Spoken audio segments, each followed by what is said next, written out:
संस्थाओं के द्वारा आज माननीय झारखंड उच्च न्यायालय में एक रिट याचिका दाखिल की गई है। इसमें मुख्य रूप से दो प्रेयर किए गए हैं। पहला तो कि जो 27/4/2023 को जो ये नगर निगम का जो कार्यकाल समाप्त हो गया निर्वाचित प्रतिनिधियों का, तो इससे पूर्व में ही सरकार को वैकल्पिक व्यवस्था, वैकल्पिक चुनाव करवा लेना चाहिए था कि नियमित रूप से निर्वाचित प्रतिनिधियों के माध्यम से जो कार्य होता है उसका निष्पादन होते रहना चाहिए। लेकिन सरकार की निष्क्रियता, सरकारी पदाधिकारियों की निष्क्रियता की वजह से, उनका लेथार्जिक अप्रोच के कारण चुनाव समय पर हो नहीं पाया। तो ऐसी स्थिति में नगर निगम का चुनाव जितना जल्द हो सके सरकार को ये आदेश दिया जाए, ऐसा प्रार्थना किया गया है रिट याचिका में कि पुनः उनका चुनाव हो सके। और दूसरा, जब तक ये नया चुनाव नहीं हो जाता है तो बहुत सारे ऐसे कार्यकलाप हैं जो कि निर्वाचित पार्षदों के माध्यम से ही जनता का होना संभव होता है।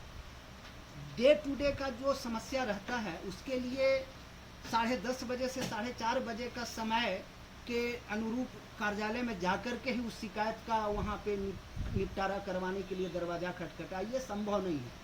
पार्षद ऐसा व्यक्ति होता है कि वो अपने क्षेत्र का जो भी जनता हैं उनकी समस्या को सुबह शाम दोपहर कभी भी उनकी समस्याओं को सुन सकते हैं, चाहे वो नली की समस्या हो, नली जाम होने की समस्या हो, पेयजल की समस्या हो, बिजली का लाइट कट गया हो। तो ये हर जो समस्या है इसका निष्पादन के लिए जनता जो है क्षेत्र का वो तुरंत पार्षद के दरवाजे पर पहुंचता है। अब ये ऐसे काम है कि इसका निष्पादन सरकारी कार्यालय, सरकारी पदाधिकारियों के माध्यम से नहीं हो सकता।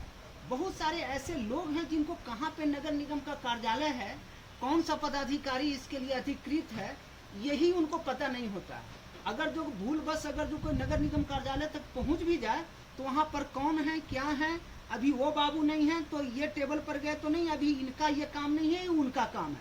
लेकिन अगर जो अपने पार्षद के पास जाता है तो वो पार्षद के पास चाहे जिस किसी भी की समस्या हो, भले वो उसके बस की बात नहीं है, लेकिन वो अपनी बात उसके तक रखता है और पार्षद संबंधित पदाधिकारी को फोन से या उनसे मिल करके, या विधायक से बात होना है, या सांसद से होना है, मंत्री से, जिसके स्तर से भी होना है, या किसी पदाधिकारी से, तो किसी भी विभाग का हो, वो वहाँ तक उसकी बात को पहुँचाने का काम करता है। तो इस तरह की समस्याओं को निष्पादन के लिए यह आवश्यक होता है कि जब तक ये नया चुनाव नहीं हो जाता है तब तक के लिए ये निर्वाचित जनप्रतिनिधियों के माध्यम से उनका जो दायित्व है, ये दायित्व निर्वहन करने वाला उनके ऊपर दायित्व बने रहना चाहिए।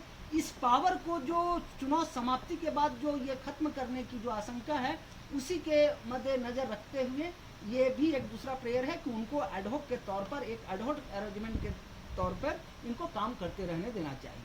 तो मुख्य रूप से यही दो प्रेयर है। इसी संबंध में आज रिट याचिका विनोद सिंह, एडवोकेट, झारखंड से संबंधित जो विशेष रूप से जो बात है, ये तो आपको पार्षद की क्या है वो ये सब बताएंगे। मैं आपको कानूनी पक्ष की बात करता हूँ कि चूंकि संविधान में अनुच्छेद 243 यू के तहत ये व्यवस्था की गई है कि नगर निगम का चुनाव प्रत्येक 5 वर्षों पर होगा, ये मैंडेटरी है। इसी तरह का प्रावधान झारखंड नगर निगम अधिनियम 2011 के धारा 20 में भी इसी तरह का प्रावधान है कि 5 वर्षों पे चुनाव होगा। जब ये 5 वर्षों का चुनाव होगा तो सरकार की जो निष्क्रियता इस मामले में है कि 5 वर्षों में चुनाव करवाने में सक्षम नहीं रहे, जो फेलियर है, इसी के कारण न्यायालय का दरवाजा खटखटाना पड़ा है कि न्यायालय ऐसी स्थिति में सरकार को यह निर्देशित करे कि अविलंब जो भी संवैधानिक या कानूनी अड़चन है उसको दूर करते हुए अविलंब ये चुनाव करवा लेना चाहिए। उनको ये पता था कि ये कार्यकाल 27/4/2023 को समाप्त होने वाला है, तो इससे पूर्व में ही उनको चुनावी प्रक्रिया जारी रखनी चाहिए थी। इस फेलियर के कारण ही पार्षदों को उच्च न्यायालय आना पड़ा। और दूसरी, जो कि इनका जो निर्वाचित प्रतिनिधि के रूप में जो दायित्व का निर्वहन कर रहे थे, आम समस्या जो होता है लोगों का डे टू डे, उसके निष्पादन के लिए इनको अपना कार्य का तब तक, जब तक वैकल्पिक चुनाव ना हो जाए, नए निर्वाचित पार्षद नहीं आ जाए, तब तक इनको अपना दायित्व का निर्वहन करते रहने देना चाहिए। ऐसी व्यवस्था महाराष्ट्र में हो चुकी थी, एक बार ऐसा स्थिति आया था कि समय पर चुनाव नहीं हुआ था। यही स्थिति पंचायत चुनावों के दौरान भी हुई थी कि चुनाव कार्यकाल 5 साल में समाप्त हो गया था, लेकिन उस समय की स्थिति बिगड़ थी, कोविड पीरियड था, कोविड के कारण चुनाव नहीं हुआ था, एक रीजनेबल एक्सक्यूज था। पर वैसी स्थिति में भी निर्वाचित जो पंचायत के प्रतिनिधि थे, चाहे मुखिया थे या पंचायत समिति सदस्य थे या जिला परिषद के सदस्य थे, उनको एडहॉक अरेंजमेंट के तौर पर पंचायती राज विभाग ने उनको दायित्व का निर्वहन करने के लिए निर्देशित किया था और उससे संबंधित जो भी थे उन्होंने अपना कार्य किया। नया चुनाव हुआ, पुनः नई ऑर्गेनाइजेशन अपना काम करना शुरू कर दिया।